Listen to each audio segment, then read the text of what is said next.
On lâche Poutine, on lâche Moscou en ce moment même. L'alliance indestructible avec la Russie s'effondre sous nos yeux. Le Kremlin panique et tente déjà de rejeter la faute des échecs de l'opération spéciale sur la Chine. Pékin s'empare de l'Asie centrale et des régions russes, Moscou est laissé pour compte. Une guerre silencieuse est déjà en cours. La Chine absorbe lentement l'influence russe. Explosion géopolitique, la Russie s'efface tandis que la Chine négocie avec les États-Unis. Je vous raconte tout dans un instant. Bonjour, c'est Ukraine aujourd'hui. Je suis Victoria Perepelitsa pour les dernières nouvelles. La Chine contre la Russie. Une guerre géopolitique silencieuse se joue en ce moment même. Reprise graduelle d'influence en Asie centrale, essor des affaires et infrastructures chinoises en Russie et glissement subtil mais ferme de la région vers l'orbite de Pékin. Il semble que les positions russes traditionnelles craquent de toutes parts. Et tout cela se déroule sur fond d'un paysage géopolitique de plus en plus tendu. Des signaux apparaissent, suggérant que Moscou pourrait tenter de montrer une volonté de désescalade dans ce qu'ils appellent l'opération spéciale. Le plus intéressant, c'est que le Kremlin semble avoir décidé sur qui rejeter la faute de ses échecs. Il est intéressant de voir que la Chine est de plus en plus accusée publiquement de faire durer la soi-disant opération spéciale. Les réseaux sociaux russes explosent de discussions animées. Ce qui n'était que murmures et allusions sort désormais au grand jour. Cela pourrait signifier un changement majeur dans la rhétorique internationale et une nouvelle phase de confrontation géopolitique. On pourrait y voir des manigances d'agents américains, une calomnie sordide et une accusation sanglante. Mais hélas, c'est la réalité. La seule consolation, bien que nous ne souhaitions de mal à personne, c'est que la duplicité commerciale sera sanctionnée.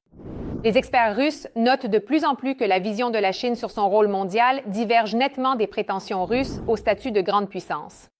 Et ce fossé ne fait que s'élargir. En conséquence, la valeur de la Russie en tant que partenaire pour la Chine diminue. N'est-ce pas la fin grandiose de cette alliance soi-disant indestructible?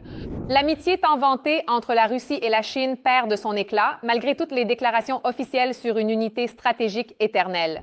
Vladimir Poutine enchaîne les appels aux dirigeants du Moyen-Orient, mais sa ligne avec Xi est étrangement silencieuse. Leur dernier échange remonte à début février, lors des vœux pour le nouvel an lunaire. Quant à la diplomatie directe, leur dernière rencontre semble déjà appartenir à une époque lointaine. Septembre 2025, le défilé à Pékin. Le voyage de Lavrov à Pékin devait préparer la visite de Poutine en Chine et clarifier la position du Kremlin sur plusieurs dossiers clés. L'Iran, Cuba, le conflit ukrainien, le rôle de l'ONU, les organisations internationales, l'Afrique et l'Asie centrale. Pourtant, la date d'une éventuelle visite de Poutine à Pékin au premier semestre n'est toujours pas confirmée. Pendant ce temps, Pékin prépare le terrain pour Donald Trump et redéfinit ses relations avec Washington. La Russie, naguère partenaire clé autoproclamé, semble aujourd'hui sur la touche de la géopolitique, tandis que Xi renforce son pouvoir intérieur. Le contenu des pourparlers de Lavrov avec les dirigeants chinois a été, comme d'habitude, exposé de manière très floue. Parmi les rares signaux, un se détache. Pékin insiste pour porter le partenariat à un niveau supérieur. Cependant, Lavrov a préféré ne pas préciser ce que cela signifiait exactement. Sur la scène mondiale, le fossé ne fait que se creuser. La Chine étend son influence avec une précision calculée, évitant soigneusement tout rapprochement ostentatoire avec Moscou, dont les capacités s'amenuisent rapidement. Les experts russes notent de plus en plus que la vision de la Chine sur son rôle mondial diverge nettement des prétentions russes au statut de grande puissance. Et cet écart ne cesse de s'accroître. Pékin ne cherche pas à faire de la Russie un acteur puissant. Au contraire, il profite discrètement de sa confrontation avec l'Occident. C'est particulièrement visible dans le Golfe Persique où les tentatives russes d'influence échouent, alors que la voix de la Chine pèse réellement. Un hypothétique blocus des livraisons de pétrole en provenance du Golfe pourrait profiter à la Russie. Cependant, les frappes ukrainiennes sur les infrastructures pétrolières en mer Baltique et en mer Noire ont sapé sa fiabilité en tant qu'exportateur. La prolongation de l'allègement partiel des sanctions américaines semble positive pour Moscou, mais l'éventuelle ouverture du détroit d'Ormuz ferait baisser les prix du pétrole et limiterait les revenus. En réalité, la Chine n'a nullement l'intention de relever la Russie. De plus, une Moscou affaiblie et distraite convient parfaitement à Pékin, surtout tant que la Russie reste enlisée dans des confrontations épuisantes avec l'Europe. Le plus risible, c'est que les bureaucrates de Poutine ne peuvent même pas organiser la réparation d'une route par leurs propres moyens. Une trace directe de la Chine a déjà été relevée dans les territoires occupés. Des engins de chantier Liugong, produits par une entreprise chinoise, ont été vus réparant une route dans le district de Volnovakha, à Donetsk. La valeur de la Russie dans la grande stratégie chinoise diminue, et même la visite de Poutine dans l'Empire du Milieu ne semble pas pouvoir sauver Moscou de l'échec. Le dictateur russe devra finalement baisser la tête et admettre sa défaite. le Kremlin pourrait recevoir le signal qu'il doit mettre fin à la guerre, non par un accord formel, mais par la reconnaissance d'un épuisement de fait. Pendant ce temps, les Russes enragent face à nos succès à travers le monde. Kiev continue d'évincer fermement le Kremlin des riches pays du Golfe. Paniqué par sa perte d'influence, Moscou a lancé une vague pitoyable de fausses informations pour tenter de freiner le triomphe ukrainien. Découvrez dès maintenant comment l'Ukraine brise les mensonges de Poutine en Orient et se gagne de nouveaux alliés. La Russie tente de racheter des chaînes Telegram arabes pour mener des attaques informationnelles contre l'Ukraine. Selon le Centre pour les communications stratégiques, les propriétaires de chaînes s'adressant au public arabe reçoivent de plus en plus d'offres pour diffuser du contenu anti-ukrainien. En pratique, cela fonctionne ainsi. Des spécialistes russes créent de fausses informations, puis paient pour leur diffusion sur des chaînes Telegram arabes. Ainsi, la désinformation est présentée comme s'il s'agissait de l'opinion indépendante du public local. Une certaine Ksenia, via un compte nommé Bonbon, propose à des blogueurs arabes de publier une vidéo sur la violation des accords entre l'Ukraine et les pays arabes frappés par des drones Shahed iraniens. Elle promet de fournir les documents sous une forme prête à l'emploi. Il ne reste plus qu'à les publier et à les présenter comme une information. D'après une publication du Centre de communication stratégique Spravdi sur Telegram. Le ministère ukrainien des Affaires étrangères voit dans cette campagne de désinformation un aveu indirect par Moscou de ses échecs dans la région et de l'efficacité de la politique ukrainienne. Parmi les fausses informations diffusées figurent des allégations sur de prétendues pertes de spécialistes ukrainiens aidant les pays du Golfe à se protéger des frappes aériennes iraniennes. La partie russe promeut également un récit sur le prétendu non-respect par Kiev de ses obligations envers les États de la région, a précisé le ministère ukrainien des Affaires étrangères. Moscou est extrêmement mécontente du renforcement rapide des liens de l'Ukraine avec les pays du Golfe dans le contexte de la terreur aérienne iranienne. Ils comprennent que l'expérience unique de l'Ukraine a radicalement changé son rôle dans la région, c'est pourquoi ils ont recours à la propagande pour tenter de minimiser la contribution ukrainienne. Ils diffusent des infox affirmant que des spécialistes ukrainiens meurent ou que l'Ukraine ne remplit pas ses obligations, et ainsi de suite. Dans les semaines à venir, nous nous attendons à l'apparition de nouvelles inventions de ce genre. Cette propagande n'atteindra pas son objectif. Andriy Sybiha, ministre des Affaires étrangères de l'Ukraine, sur le réseau social X. De telles campagnes d'information se sont intensifiées après les nouveaux succès de Kiev au Moyen-Orient, notamment le rétablissement des liens diplomatiques avec la Syrie et l'élargissement de la coopération en matière de sécurité et de défense. Il y a peu encore, Damas était considéré comme l'un des alliés clés de Moscou dans la région. Cependant, après la chute du régime de Bachar al-Assad, l'équilibre des forces change et, selon les experts, l'Ukraine pourrait occuper le créneau laissé vacant. Quant aux pays du Golfe, qui entretenaient également des contacts avec la Russie, les analystes notent que leur intérêt pour Moscou s'est nettement affaibli, surtout après les attaques de l'Iran, allié du Kremlin. Après l'effondrement de l'Union soviétique, beaucoup de choses ont été perdues. Eh bien, la Fédération de Russie, en tant qu'entité distincte, n'y était présente que de manière marginale. Ils y jouaient un rôle constant. Il faut comprendre que leur influence existait, mais elle se limitait aux domaines où les Arabes avaient un intérêt concret à coopérer. Actuellement, l'Ukraine élargit sa coopération avec les États du Golfe, et pas seulement dans le domaine de la fourniture de drones intercepteurs. Comme l'a déclaré Volodymyr Zelensky, Kiev est également prêt à participer à la sécurisation de la navigation et au déblocage du détroit d'Ormuz que l'Iran bloque. Selon le dirigeant ukrainien, la situation dans la région rappelle à bien des égards l'expérience du lancement du couloir céréalier qui a fonctionné malgré les tentatives de la Russie de bloquer les routes maritimes en mer Noire. Mais aucune demande officielle des pays de la région n'a encore été adressée à Kiev. L'Ukraine se concentre donc sur les accords déjà conclus avec ses nouveaux partenaires, principalement dans le domaine de la production conjointe d'armement et du renforcement de la coopération en matière de défense. Roustem Oumerov continue actuellement de travailler dans la région. Roustem Oumerov continue actuellement de travailler dans la région sur nos mesures de sécurité communes avec les pays concernés et sur l'élargissement des relations tant défensives qu'économiques. Nous avons déjà des accords avec l'Arabie Saoudite, les Émirats, le Qatar, la Jordanie, ainsi qu'avec Oman et Bahreïn. Il y a un réel intérêt.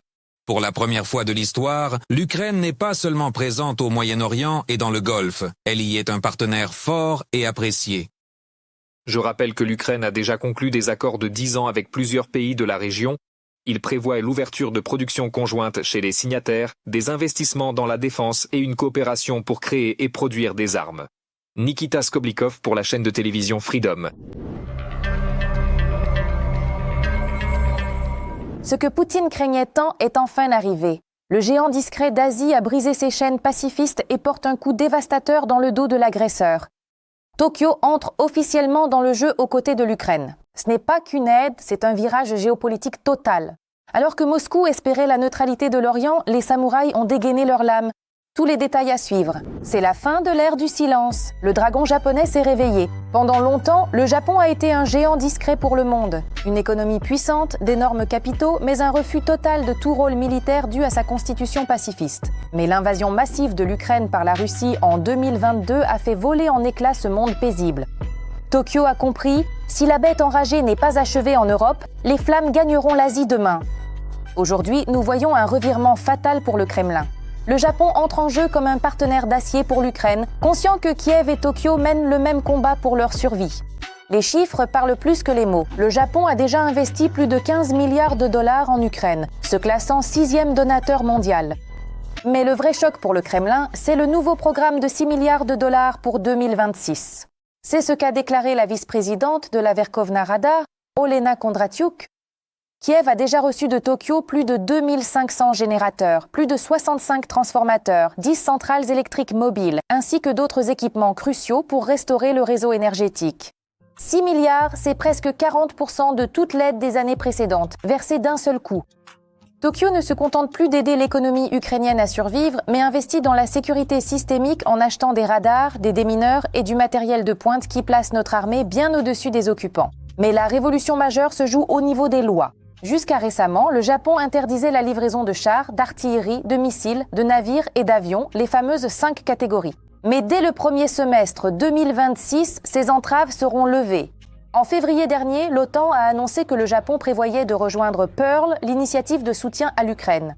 Cela ouvre la voie à des livraisons régulières de matériel à double usage, des communications sécurisées à la cyberdéfense, jusqu'aux radars puissants capables d'aveugler l'ennemi sur des centaines de kilomètres. Au-delà de la fourniture de matériel concret, il faut envisager une dimension plus large de l'engagement japonais. Le transfert de technologies, de savoir-faire et de pratiques institutionnelles. Le Japon a acquis une expertise unique dans plusieurs secteurs, directement pertinents pour les besoins de l'Ukraine. Cela ouvre la voie à des livraisons systématiques d'équipements à double usage, des systèmes de communication sécurisés à la cyberdéfense jusqu'aux puissants radars capables d'aveugler l'ennemi à des centaines de kilomètres. Mais ce n'est pas à sens unique. Tokyo a un intérêt vital pour l'expérience de combat unique que l'Ukraine acquiert chaque jour en utilisant les systèmes les plus récents dans des conditions de guerre réelles. Cette alliance technologique transforme le soutien humanitaire en un véritable partenariat. Mais il y a un hic, ou plutôt une épine dans le pied de Tokyo, c'est Moscou. Tokyo monte au front. Le pays a ouvertement dénoncé la menace que représente la Fédération de Russie. Le ministre de la Défense a porté un coup fatal à la diplomatie.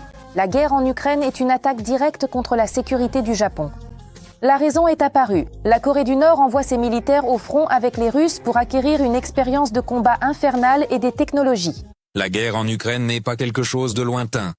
Là-bas, les militaires nord-coréens étudient de nouvelles méthodes de combat, avec des drones, l'intelligence artificielle, dans le cyberespace et avec des armes conventionnelles.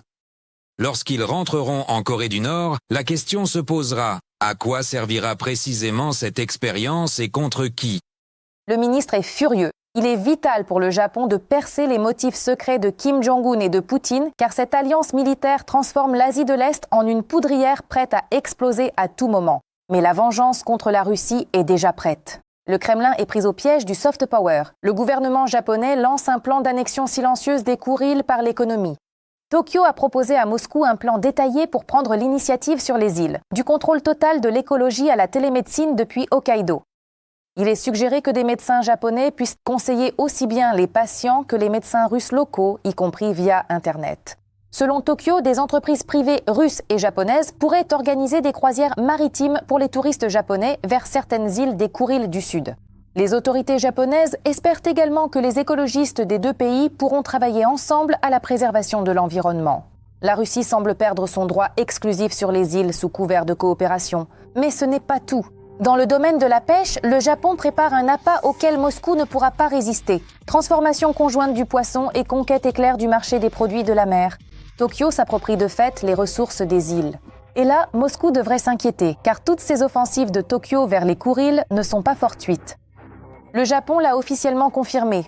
Les îles Kouriles sont un territoire occupé, volé illégalement par l'URSS. La Fédération de Russie considère les îles contestées comme faisant partie de la région de Sakhalin, tandis que les autorités japonaises les incluent dans le district de Nemuro de la préfecture de Hokkaido. Une fois de plus, le secrétaire général du gouvernement japonais a affirmé l'extension de la souveraineté du Japon sur ces îles. Les territoires du Nord sont des îles sur lesquelles s'exerce la souveraineté de notre pays, le territoire ancestral de notre nation. La position du gouvernement japonais reste inchangée. L'objet des négociations du traité de paix est l'appartenance territoriale de 4 îles. C'est la position constante de notre pays. Moscou tremble de peur. Nikolaï Patrouchev a fait une véritable crise de nerfs. L'adjoint de Poutine voit dans les actes de Tokyo les préparatifs d'une reconquête territoriale par la force. Il s'alarme de nouvelles revendications territoriales qui achèveraient la Russie. Selon Patrouchev, Tokyo serait mu par une soif de profit. Les Japonais voudraient les richesses du sous-sol russe et les ressources des Kouriles. La peur déforme la réalité. Le Japon, en ce moment, prépare activement le terrain pour de nouvelles revendications territoriales, notamment dans les eaux maritimes qui bordent la Russie, ce qui, il faut le souligner, affecte directement et de manière significative nos intérêts en matière de sécurité nationale. Il a ajouté qu'il n'y avait rien à discuter.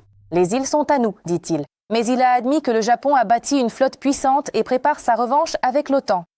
Le pacifisme est jeté aux oubliettes. Tokyo passe à une politique agressive de représailles. Patrouchev a révélé un secret. L'OTAN compte utiliser la flotte japonaise pour écraser ses ennemis partout. Les interdictions légales de faire la guerre vont être levées. Les samouraïs partent en chasse. Le Japon a officiellement choisi son camp et c'est celui de l'Ukraine. Le chantage de Moscou sur les Kouriles et les menaces de la Corée du Nord ont renforcé Tokyo. Le calme des samouraïs a fait place à une action résolue. Avec un budget militaire record et une nouvelle stratégie, le Japon devient un bouclier d'acier à l'Est, barrant la route à toute revanche russe. Le Kremlin voulait isoler l'Ukraine, il se retrouve face à un adversaire de taille, un Japon renaissant. Urgent, moment épique. Moscou ne se doute encore de rien. Un début choquant. Le président autoproclamé de Biélorussie joue sa propre partition dans le dos de son ami russe. C'est une révélation. Les États-Unis et la Biélorussie sont désormais alliés. Loukachenko se prépare une issue de secours et choisit enfin la liberté pour Minsk. L'Ukraine tend la main au nouveau dirigeant biélorusse. Kiev a réussi l'impensable. Les détails arrivent. Le voile est se lever. L'alliance entre Minsk et Moscou n'est plus aussi solide. Des fissures apparaissent, discrètes mais révélatrices. Négociations sur l'énergie, velléité d'indépendance de Minsk, contact avec l'Ouest et canaux diplomatiques propres. C'est l'horreur. Bon, c'est terrible, mais pas la fin du monde non plus. Loukachenko prône de plus en plus l'équilibre plutôt que la dépendance totale. Et en ce moment même, les choses semblent bouger sérieusement. Mais cela ne va visiblement pas plaire à Poutine. Minsk s'éloigne de Moscou par les mots mais aussi par les actes. Le pays est lassé de sa dépendance et cherche son propre équilibre politique. Je suis plutôt surpris. Je me demande comment vous le savez. Ou est-ce que j'ai fait une gaffe quelque part ? L'équilibre régional commence à vaciller. La Biélorussie tente de se ménager plus d'espace pour jouer sa propre carte. Mais, à vrai dire, Loukachenko fait ses premiers pas avec prudence. Eh bien, je suis historien, vous savez, après tout. Désormais, Kiev joue son va-tout et aide à lancer un processus irréversible qui pourrait évincer le dirigeant autoproclamé Alexandre Loukachenko. Il est vraiment important pour nous de maintenir des relations avec les représentants de la Biélorussie démocratique. Nous croyons que le temps viendra où la Biélorussie démocratique, deviendra le 4e membre du triangle de Lublin. L'Ukraine investit en fait dans une autre Biélorussie. Pas dans le régime, mais dans l'alternative. Le nouveau et surtout légitime président de la Biélorussie a déjà été élu avec l'aide de Kiev. Volodymyr Zelensky a serré des mains, le monde entier a retenu son souffle. De plus, la possibilité d'engager des poursuites pénales contre Loukachenko est déjà ouvertement discutée à huis clos, ce qui accroît encore la tension. Chaque nouveau signal en coulisses ne fait que renforcer le sentiment que la pression politique sur Minsk entre dans une phase nouvelle et bien plus dure. Avec l'aide de l'opposition biélorusse, l'Ukraine pourrait lancer une procédure pour placer Loukachenko sur la liste des personnes recherchées au niveau international. Les révérences politiques sont terminées, la patience de Kiev a fini par s'épuiser. Le président ukrainien a critiqué Loukachenko publiquement et sans détour, en direct à la télévision. La déclaration brusque et émouvante de Zelensky a secoué l'opinion et mis tout le monde sur le qui-vive. Pour l'instant, le Spitz blanc de Loukachenko a plus de droits que le peuple biélorusse. Malheureusement.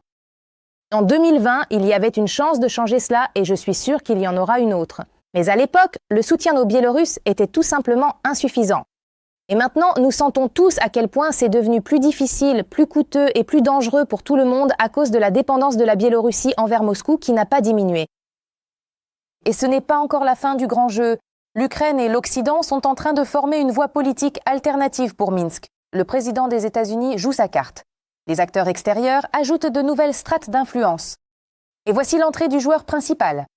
Donald Trump tente lui aussi d'arracher Alexandre Loukachenko des bras du Kremlin. Des contacts directs avec la Maison-Blanche et les premiers accords sérieux. Les États-Unis assouplissent les sanctions contre des structures biélorusses, clés du secteur financier, et Belaruskali, ouvrant la porte à un prudent dégel. En réponse, Loukachenko fait un geste fort, une libération massive de prisonniers politiques. Et ce n'est pas le premier échange de ce genre. Un scénario similaire s'est produit fin 2025 quand l'amnistie de Minsk s'est accompagnée d'une levée partielle des sanctions. Et maintenant, le plus intéressant. À Washington, on n'exclut plus que Loukachenko puisse rencontrer Trump en personne. Et pas n'importe où, mais à la Maison-Blanche ou même à Mar-a-Lago. Pourtant, le moustachu biélorusse ne devrait pas se réjouir trop vite. Loukachenko n'a plus beaucoup d'options aujourd'hui. Washington lui ouvre les bras pour mieux l'étouffer. Il devra payer cela par sa loyauté. Les analystes préviennent que c'est un atout stratégique qui pourrait rendre Minsk financièrement dépendant de Washington. En d'autres termes, la Maison-Blanche pourrait obtenir des leviers là où Moscou et Pékin régnaient seuls. Notons que la Chine est le principal rival géopolitique des États-Unis. Mais que se passe-t-il réellement ? Washington mène un jeu subtil et risqué, tentant d'affaiblir la Russie en Europe, d'évincer la Chine de ses alliés clés et de redessiner la carte régionale. Il semble qu'un tournant majeur se prépare. Pourtant, les affaires de Minsk vont mal, forçant Loukachenko à un équilibre précaire entre Moscou et Washington. Et ce jeu semble de plus en plus nerveux. Le Kremlin, sentant le danger, renforce encore davantage son contrôle. La présence militaire et les rumeurs d'actifs stratégiques près de Minsk ne font qu'accroître la tension. Dans l'entourage de Loukachenko, on sent que le système surchauffe et peut craquer à tout moment. Et voilà qu'une nouvelle information fracassante surgit. Poutine semble à nouveau vouloir agir par l'intermédiaire de Loukachenko. Belarus Tomorrow écrit que la Biélorussie pourrait redevenir une base pour une frappe potentielle sur Kiev. Au Kremlin, la décision serait déjà prise et Loukachenko ressemble de plus en plus à un pion limité dans un jeu étranger. Le temps dira si le petit père aura la force de briser ses chaînes et de faire un choix définitif. Et que pensez-vous des derniers événements ? Nous attendons vos commentaires, la suite arrive bientôt, restez informés et n'oubliez pas les likes, que le ciel reste paisible.